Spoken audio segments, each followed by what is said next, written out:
Welcome back to my channel. My name is Catherine, and today I wanted to have a little heart-to-heart on something that I think has been causing a lot of grief for many people, which is what exactly are you supposed to do with your career? And to jump right in with a piping hot take, I'm here to tell you that maybe you'd be better off without one. I have my trusty girl bossy journal here in which I've scratched down a few notes, but really I just want to speak to the transformative power of reclaiming what a career means. If you're watching this, first of all, hit the thumbs up, that would help me out a lot, and subscribe if you'd like. But if you're watching this, your YouTube homepage may look a little bit like mine in that every so often a video trickles in there invalidating the idea of a dream job, and I've really enjoyed listening to their very personal reflections on that, and I want to add to that discourse in support of all these other great folks trying to liberate us from a life of servitude to companies.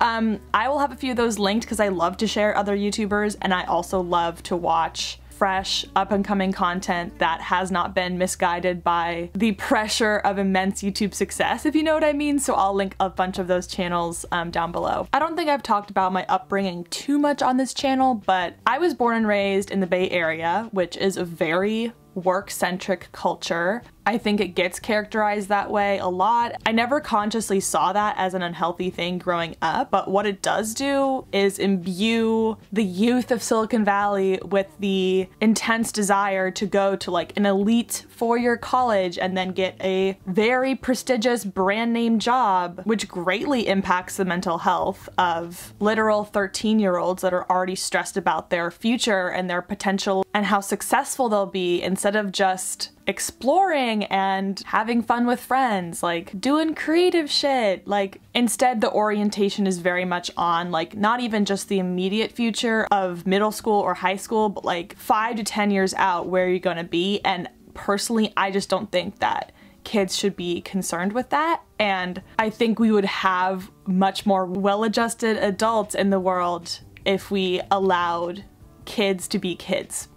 So then I went to college at USC, and I was a business major, which is basically majoring in jobs. Like, it's like the least academic major you could take because it's completely just oriented on commercial output. And like, it's basically just, instead of spending 4 years learning about philosophy and critical thinking and just reading super important theory, you're spending all of your time in Excel and doing consulting projects. And like, there's certainly merit to that, and I'm also generalizing here on what a business degree is. Like, obviously there are more strategic classes in the business school, but like a lot of it is very like entrepreneurial minded, which maybe this is radical, but I almost feel like taking 4 years or 3 years to just expand your mind and open your mind up to the world, not just to business, would be more helpful when it comes to being like a well-rounded person starting a business and understanding like the ethics and all the considerations of a community. And just, you know, like, these are some things I've been thinking about. Like, I have always been very oriented to work. Throughout the day,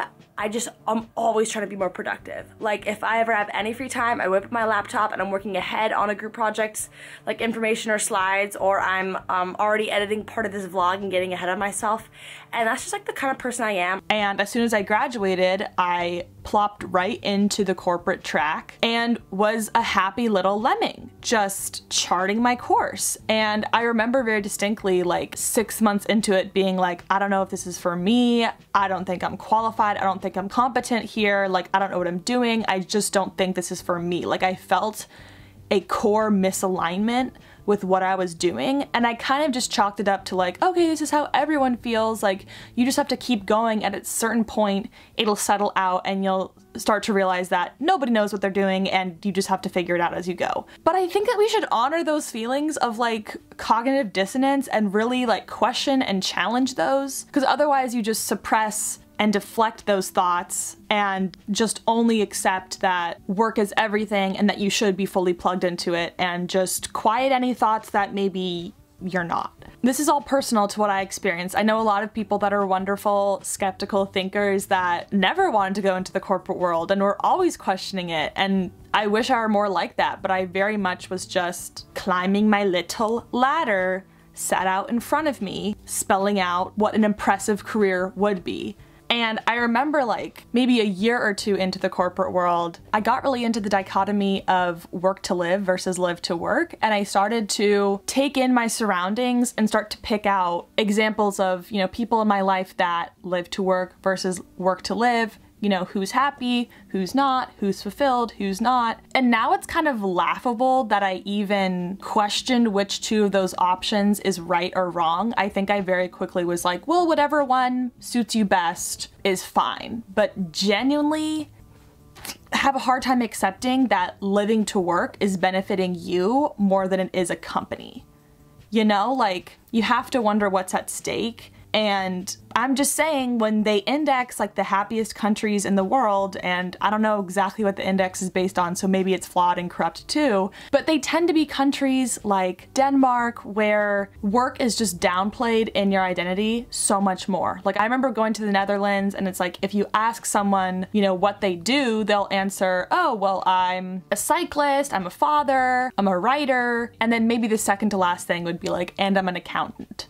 But in no way is their labor and their job the formative part of their identity. Like they don't center that in who they are like we do in the US. And call me loony, but like I think it's very plausible that their happiness index and their distance from their jobs as their identity is linked. That does not sound unbelievable to me. So I've spent a lot of time over this past year taking in a lot of different perspectives about work and different point of views about success and career orientation and all of that. And I've really enjoyed like learning how other people define these things for themselves. And in that sort of informal self-study, if you will, there are a lot of dangers that people speak to of tying your job directly to yourself, your worth, your purpose. Because here's the thing, like amongst the dangers are the potentiality that you'll lose your job. And if your entire self-awareness is centered around a job and then you lose that thing at the core, suddenly you feel unmoored, you feel untethered. Like it's not just the uncertainty and fear of lack of income and having to do a job search and like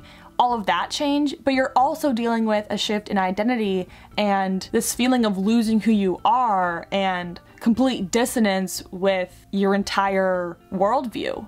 So that's one danger, that you don't know when you're going to lose a job, whether you're laid off or you're fired or any myriad of things. And also, quite frankly, like your employer does not care about you holistically, they care about your labor. And I'm very plain about that fact. Like, I think it's helpful to view it in those terms instead of sugarcoating that your job is going to support your entire lifestyle. No, your job is just going to support you to the extent that you will work harder. It's all profit-centered, right? Like, they're not going to do something just because it'll make you happier on the weekends. They only care about making you a better worker. And I know that sounds cynical, but I actually just think that's the plain, non-ornamental view of it.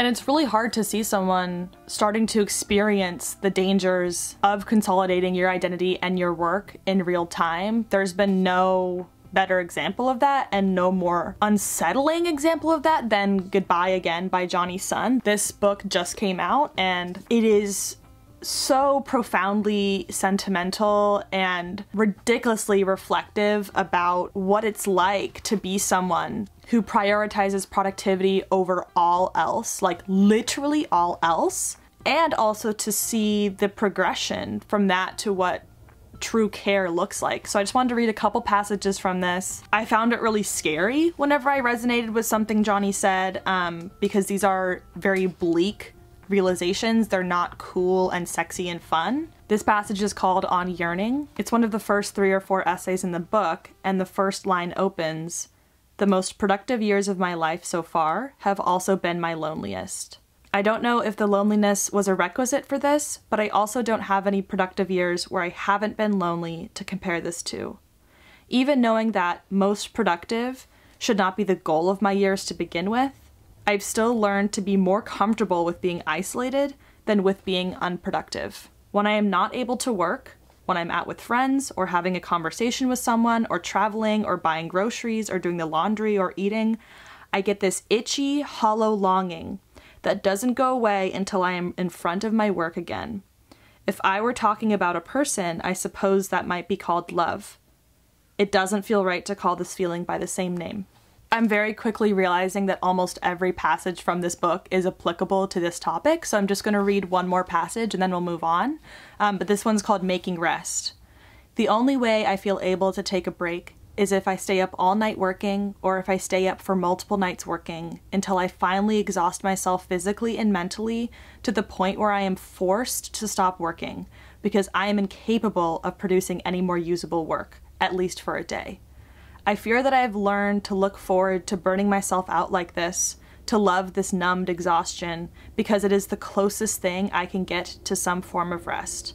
And I'm sad that this is the only way I allow myself to actually take the rest, because it is the only circumstance in which I can see rest as productive, in that resting at this point is the only way I can get myself back into working shape once again. This is just so illustrative of our toxic outlook on our careers and what is going to provide us with the most fulfillment. And the book is not this bleak the entire time. There are some really wonderful passages about his family and cooking, and this is his journey to liberating himself from some sort of divine attachment to his career. And it's probably some of the most honest writing I've seen on this topic maybe ever. So that's Goodbye Again by Johnny Sun. I think the hard part with these dangers is that you don't realize they're creeping up on you until it's too late. A lot of people will defend how hard they work, and they say that that gives them the most happiness, that gives them the most joy, they feel best about themselves, they feel most fulfilled when they achieve. And I'm never going to challenge someone if they genuinely feel that way, but it worries me because I know like the dangers lurking of being in that mindset. So there's a few questions I invite anyone in that mindset to ask themselves, anybody that's already challenging their definition of a career to ask. Number one is maybe the most beautiful Twitter thread I've ever seen. Twitter is not usually a pretty place. I'll try to find it. It's way back in my likes or my retweets, but it asked, what would you spend time doing? And what would your life look like if you had all of your basic necessities covered? If you had access to healthcare, if you had food, shelter, like your Maslow's hierarchy of needs are covered, that's all good and set away.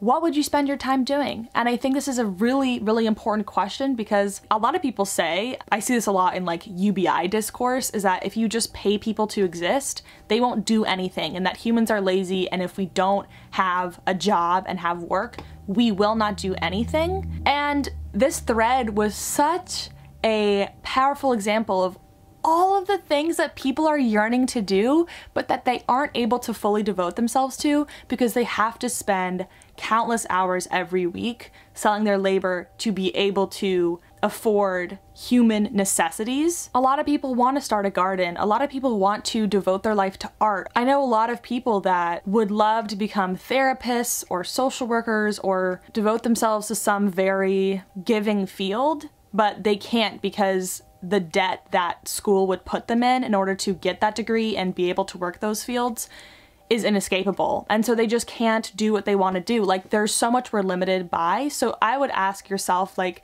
if you didn't have to work 40 hours a week, what would you fill that time with?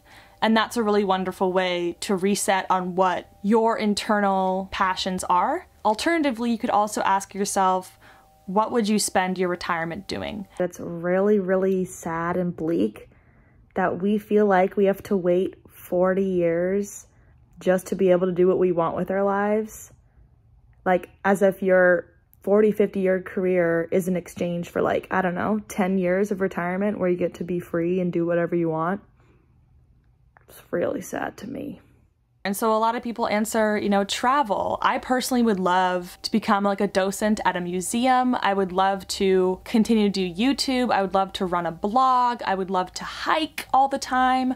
I would love to go to yoga retreats. I would love to come out with a poetry collection. I would love to do ceramics. I would love to learn 15 instruments. I would love to be like, these questions are so imaginative for me. And that's the help, is that they allow you to break out of like just the trap of thinking that your job is the only thing that you're quote unquote good at or is worth doing. I know that there are other parts of your life that fulfill you and make you whole, even though a lot of people will tell you that like they pour themselves into their job because that's really like the only thing in their life. And the answers to those questions give you some direction as to where you should redistribute your worth, your fulfillment. Another helpful way to frame this is like almost in the shape of a thesis. I saw Where I Live talk about this in a video, but when I speak about my life's work isn't selling software. Like, that's not my life's work. That's not my contribution to the world. Like, my life's work, when I think about it and I really journal about it and get into my meditative bag and be on my Pisces bullshit, my life's work is showing up for my friends. It's showing up for my community online, in person. It's indulging in creativity. It's exploring outside of myself. Like, that's how I want to define my life's work, because those things all sound more fulfilling to me and more rewarding to me than Outlook emails and Slack notifications and Zoom calls. I actually would love to see what you come up with for your life's work and how different that might be from mine down below. So if you want to comment that, I would love to see a comment section just full of reorientations of the way that you look at success and fulfillment. So plop them down below. There's also a lot of media out there that can really help you almost see these issues from a distance, you know, like a bird's eye view. I watched Industry on HBO last year, and it definitely rides the very thin line between satire and genuine writing, but it is a very delicate, sophisticated satire of my generation entering the workforce and the perils that go along with a highly demanding job. It's not even cartoonish as a satire. That's why it's really hard to pick up on the fact that it's a satire, because it's not blown out of scale.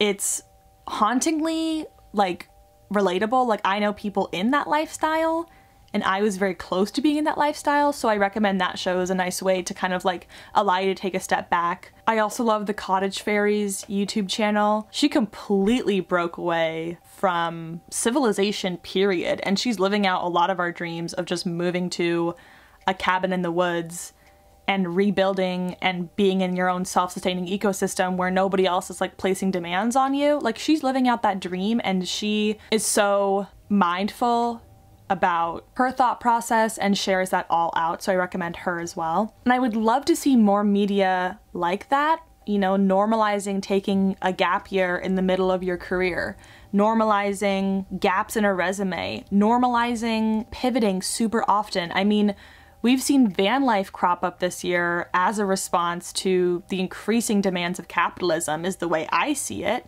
Not everyone matter-of-factly states their intentions for living in a van that way, but I don't know, dog. Like, people would rather be unhoused than be forced to respond to a system they really don't connect with. Like, I want to see professionalism die out. I want to see LinkedIn abolished. Like, so many people exist out there in the world without work being the center of their universe, and that shouldn't be radical. Like, we need to be centering those stories more in our lives as well, to remind us, like, of what is important in this life, so that we're not on our deathbed wondering what it would have been like if you actually took the PTO. Like, and for that reason, boundaries are sexy, limits are sexy, creating the fences around what space work will take up in your life and what space it won't is hugely liberating. And I actually recommend typing out your boundaries, printing them out, and plopping them on your computer. I did that last year, and we're so used to just bending to the wills of our employers and capitalism that if someone asks you to cross over your boundary, it's easier to say, yeah, sure, and just succumb out of almost like coercion than to stand up for yourself and cause a little bit of good trouble and say like, no, I need to prioritize myself here and my boundary is this, this, and this. Also, when you think about people that you admire, you adore in your life or parasocially, what do you think of? Like, think to yourself for a moment, like, what about them do you admire? Like, what is aspirational about them to you? And then I want to know, like, did you think of what they do for work first?